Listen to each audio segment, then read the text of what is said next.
El 2 de agosto del 2011, el presidente Obama firmó la ley para elevar el techo de la deuda. La eventualidad de un no acuerdo y sus posibles repercusiones dio la vuelta al mundo y tuvo a los norteamericanos en vilo durante las 2 últimas semanas.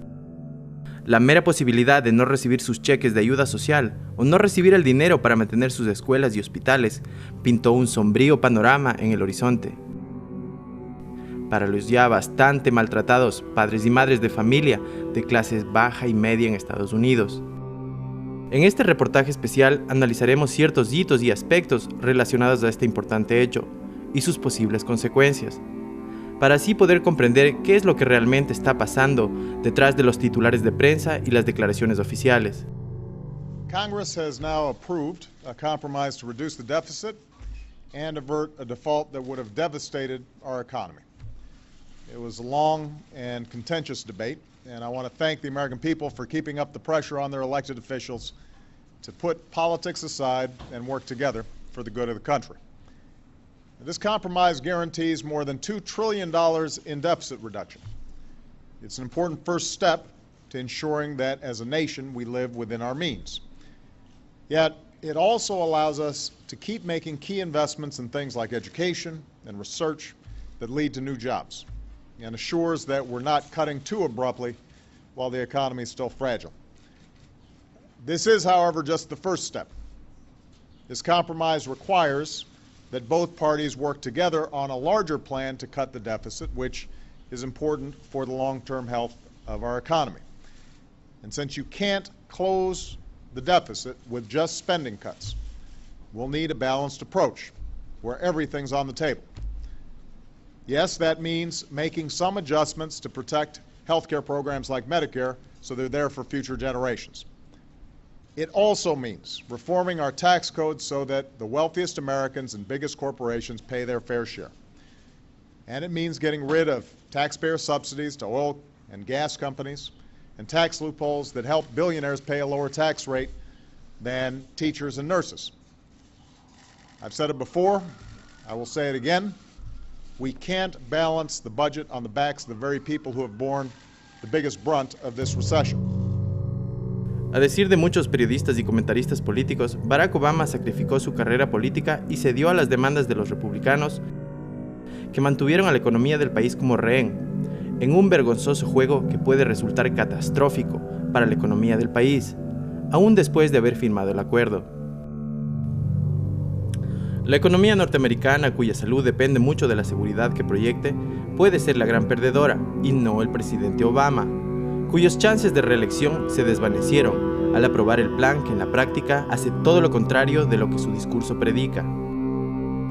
Al final, la ley fue pasada en un conteo bipartidista de 74 contra 26 votos. La representante Gabrielle Giffords, quien fue acribillada a balazos en Tucson a comienzo de este año, hizo su aparición por primera vez desde ese terrible día. Esto motivó los aplausos de la sala. Esta imagen festiva contrasta con la dura realidad de esta noticia. Estados Unidos tiene un déficit anual de 1.4 trillones, que es cubierto por la banca privada. Sí, la misma banca privada que fue rescatada por el gobierno federal con el dinero de los contribuyentes. A decir del sociólogo Gerald Celente, especializado en temas históricos y tendencias del futuro, estos son unos muy diferentes de Estados Unidos. This is a very different United States than the ones that the founding fathers had dreamed up. In the old United States, all men were created equal. Now, you're too big to fail. There are no mom and pop stores anymore, or there are a few. But everything's been changed to benefit the bigs. When the bigs get in trouble, you have to bail them out. America? Now, people have a different vision of America. They think this is the America where there's great innovation. There's not a lot of innovation. This is a very different America than the one that people read about or hear about. There's a whole generation of people, probably a generation and a half, that never knew what this country was like. It was a time when anybody that came here could make it from the bottom to the top. Now you have to be connected or have a lot of money.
La crisis estructural de Estados Unidos y cómo se compone la deuda.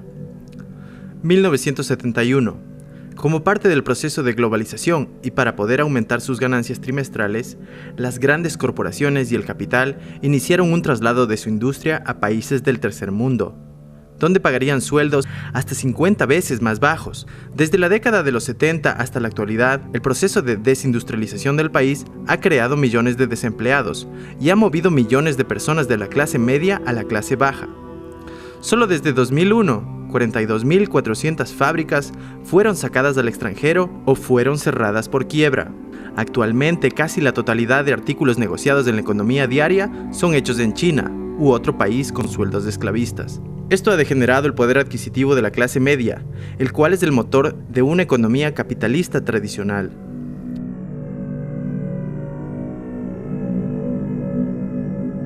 En su lugar, le ha dado la capacidad de endeudarse con tarjetas de crédito para mantener el consumo andando. Sin embargo, gracias a la constante inflación, los norteamericanos pueden comprar cada vez menos con su dinero. De hecho, desde 1971, cuando el país se alejó del sistema monetario respaldado por el oro, el dólar perdió su real legitimidad económica y se devaluó 97%. El país vio su deuda subir 3.400% y el precio del oro subió 3.900%. El economista Max Keiser desde París, un ex broker de Wall Street, cree que las cuentas no resultan tan claras. Well, I call it a kleptocracy. And up until 1971, you're right, you had economies that were based on manufacturing and export and a traditional form of economic growth. But starting in 1971, when America severed its connection to the gold standard and we entered a new period in the history of finance, no country in the world had a currency that was collateralized by anything except a fiat currency. So this began a period of what I call the kleptocracy period. And from the 1971 until the year 2010, the ability for fraud to be perpetrated by Wall Street banks and banks around the world has increased and become more sophisticated. And with every crisis, there is no resolution to this problem. The only thing that happens is that the committers of the fraud get more sophisticated. So in the case of savings and loan crisis of the 80s, there was no laws put in place to stop the next savings and loan crisis. There was just new regulations to allow other frauds to happen without the people getting caught. When long-term capital management blew up, instead of trying to stop the fraud that was part of that collapse, new deregulation came in to make it easier to commit the same kind of fraud. When the dot-com bubble burst, again, no regulation. When the housing bubble burst, no regulation. What the problems have been met with deregulation, they've been met with ways to make it even easier to commit fraud And the same trend is going today. So now, sovereign bonds are collapsing. The bonds of an entire country are collapsing, but there's no attempt to regulate. There's only an attempt to deregulate. How do you make it easier for the banks to commit more fraud? That's the big difference going back to 1971. Actualmente el país solo tiene 4 industrias exitosas: la industria militar, la banca de inversión, cierto nivel de innovación tecnológica e informática y la industria del entretenimiento. El desempleo real se acerca al 10%. Si le agregamos el subempleo o empleo parcial, la cifra sube al 20%. La administración Bush recibió un superávit de $264 billones y lo transformó en un déficit de 400 billones. Desde el 9 de septiembre de 2001, con la reimplementación de un Estado militar global, tanto para guerras en el extranjero como para control interno, George Walker Bush llevó al país al borde de la bancarrota y perdió la oportunidad de invertir en el desarrollo de la sociedad. Si miramos este análisis de la composición del presupuesto federal, veremos que los 2 segmentos más costosos del presupuesto norteamericano son la guerra y el gasto social. Es además curioso que las nuevas deudas adquiridas son números que engañan, porque el dinero necesario para pagar futuros intereses no es publicitado, pese a que el país destina casi 10% de su presupuesto a pagar solamente los intereses de deudas pasadas.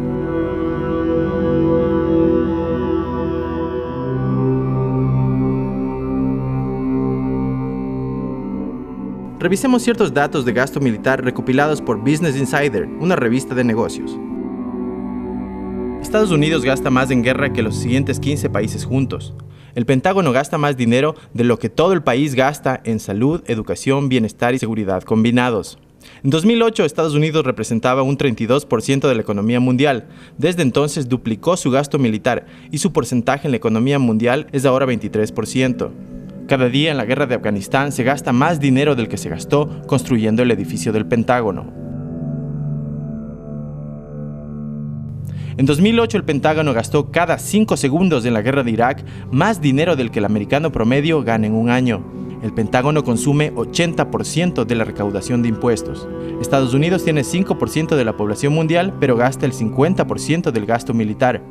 A nivel global, la industria de la salud es una de las que más influencia tiene en la política, gracias al poder del lobby. O corrupción, como se lo conoce en Latinoamérica, el hombre del maletín.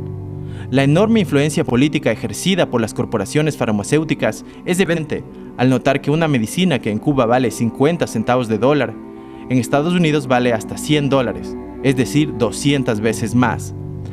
Este sobreprecio en todo el campo de la medicina hace de Estados Unidos uno de los países más caros en cuestión de salud. Y es un elemento que pesa enormemente en el presupuesto del Estado.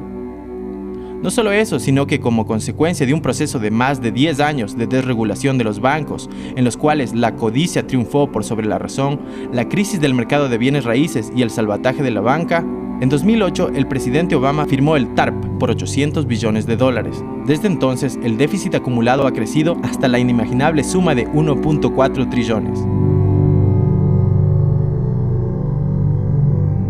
Mark Weisberg, un connotado catedrático y economista de Washington, D.C., nos comenta su perspectiva del asunto.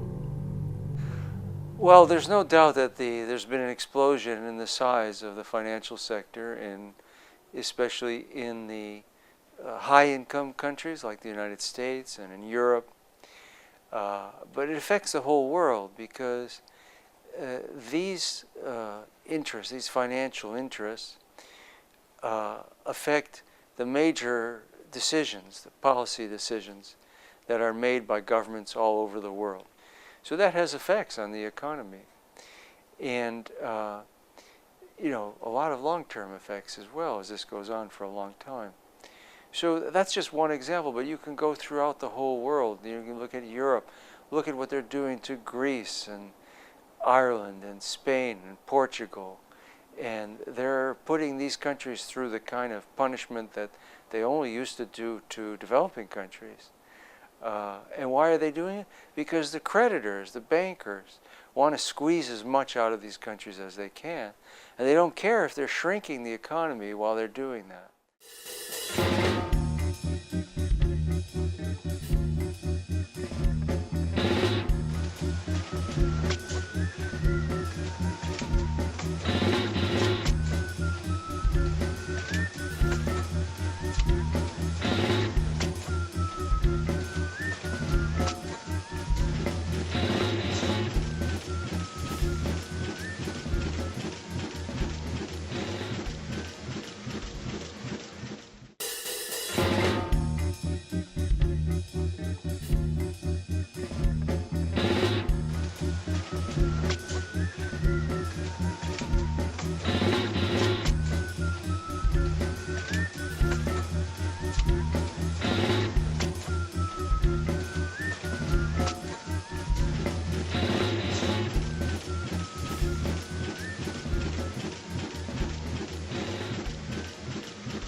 Luego de este teatro político del techo de la deuda, las agencias de calificación de crédito devaluaron a los bonos norteamericanos de AAA y los denominaron AA+.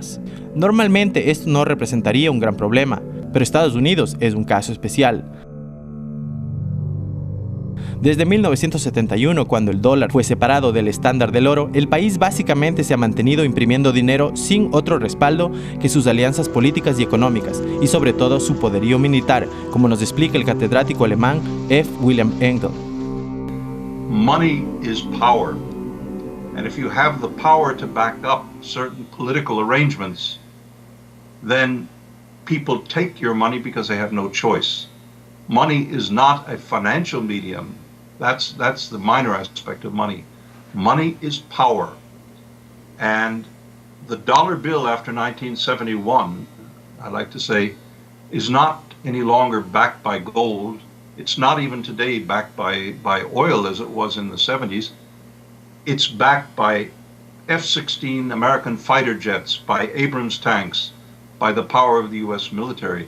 And that power today is beginning to look very, very unstable. So it's a very critical moment that the world is in right now vis-a-vis the dollar system. Desde 1961, el país ha subido su techo de la deuda 74 veces. Si el dólar deja de ser la moneda mundial y el país no puede seguir imprimiendo dinero, gracias a su poca productividad real y su impagable deuda, es seguro que la bancarrota e hiperinflación van a sumir al gigante en una crisis económica y social nunca antes vista. Como parte del tratado alcanzado para elevar el techo de la deuda, un supercomité de 13 miembros decidirá los cortes a implementar, para gradualmente achicar el déficit. Este comité tiene poderes que van por sobre los del Congreso. Muchos piensan que ha asumido por decreto un poder que va por encima de la Constitución y temen que se vive un absolutismo de facto. G. Edward Griffin es un autor que lleva más de 50 años investigando al sector bancario. Su visión del mismo no es nada halagadora. To answer the question about what is the banking system in the United States and for much of the world is very simple, and it's shocking too. It's not really a financial institution or a banking system as it appears to be. Once you peel off all of the covers and look underneath and get beneath the labels, you find that it's nothing more than a cartel. It's like a banana cartel or a sugar cartel or an oil cartel. It's a banking cartel, which means that it's the coming together of the largest banks in the United States, and each country has that same collection of the largest banks in their country. Maybe in some cases it's only one bank. But the point is it's a private bank. And they've gone into partnership with the government.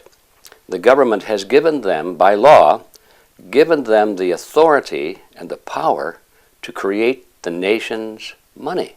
It's an amazing arrangement once you dig into it and find out what it really is.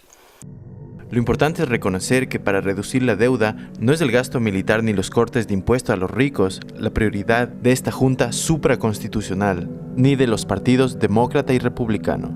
Si no se terminan las guerras, serán los estudiantes, ancianos, gente enferma y gente pobre que requiere ayuda del Estado, los veteranos de guerra y los programas sociales, los que serán suprimidos e ignorados, para salvar al país de la inevitable bancarrota, a pesar de que los gastos militares suman más del 80% de cada dólar pagado en impuestos, y de que solo subiendo 5% de impuestos a el 10% más rico del país, se podría eliminar 30% del déficit. En el debate de la deuda, al parecer, la razón no fue invitada. Finalmente revisemos quiénes son los ganadores y perdedores en este asunto del techo de la deuda.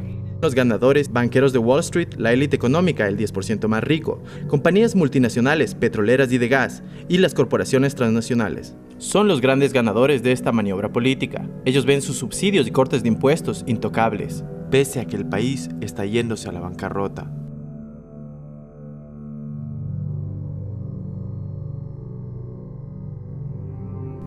Perdedores, clase media, estudiantes, ancianos y niños que requieren atención médica, veteranos de guerra, pequeña industria, comercios familiares. Y debido a la inflación que imprimir tanto dinero trae, los perdedores, al parecer, serán la gran mayoría de habitantes del país.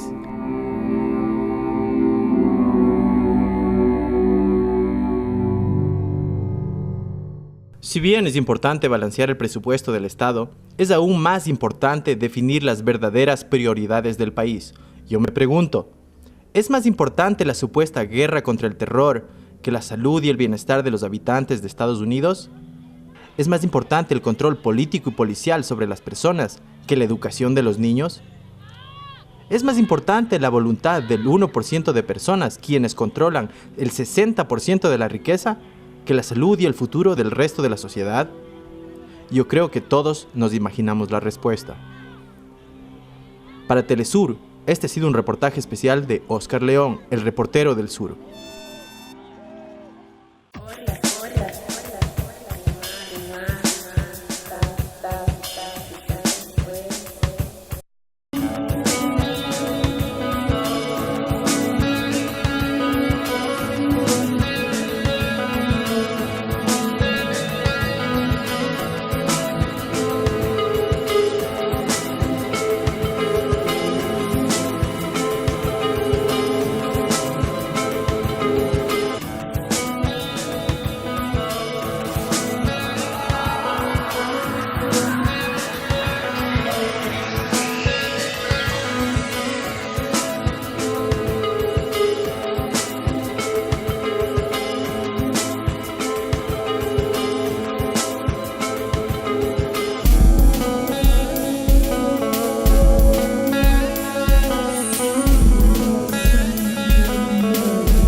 A mí me parece que de alguna manera ese era como lo conocimos y lo quisimos. A lo mejor dentro de otros 20 años, si todavía se lee literatura en el planeta, lo que escribo hoy parecerá tan válido como